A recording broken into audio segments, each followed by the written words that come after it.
என்ன ஜீவி பரபரப்பா சமைச்சிட்டு இருக்கு? வடை சுட்டுட்டு இருக்கேன். வடையா? என்ன ஸ்பெஷல் வடை? நான் வடைன்னு சொல்லிட்டு போண்டா சுட்டுட்டு இருக்கேன். அது கொஞ்சம் தண்ணி அதிகமா போனதுனால போண்டா ஷேப்புக்கு தான் வருது. வடை மாதிரி தட்டி போட முடியல.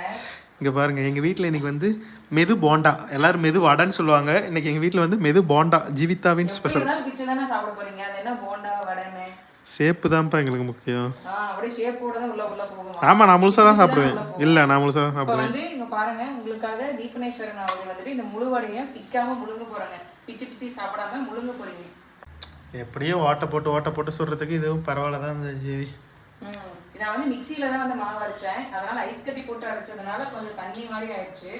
அதனால தான் போண்டா மாதிரி போடுறேன். சரி, டேஸ்ட் பார்ப்போமா? ஒரே ஒரு போண்டா மட்டும் கரெக்டாக மெதுவடை மாதிரி இருந்துச்சு. அதை நான் எடுத்துக்கிட்டேன்.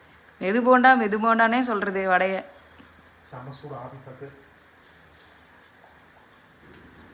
எப்படி இருக்கு? நல்லா சாப்பிட்டா சாப்பிட்ற மாதிரி இருக்கு. நிஜமாவா? நல்லா இருக்கு. எதுவுமே போடல நான், வெறும் வெங்காயம் பச்சை மிளகா அதான் போட்டிருக்கேன். உப்பு போடல, இது உப்பு இல்லை. சரி, உப்பு இப்போ போடலாம். முதலே தெரிஞ்சிருந்தா இதுக்கு உப்பு போட்டிருக்கலாமே, டேஸ்ட் பார்த்துருந்தா. சரி, ஓகே. மட்டும் தான் ஆனால் அந்த சாஃப்ட்னஸ் எல்லாமே பக்காவாக இருக்கு. தேங்க்யூ. நீயே சாப்பிட்டு பாரு.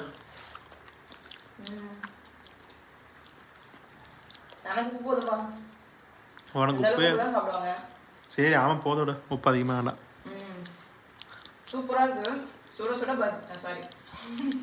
சுட மெது வடை ரெடி ஆயிடுச்சு. வாங்க சாப்பிடலாம். வாங்க எல்லாரும் சேர்ந்து சாப்பிடலாம்.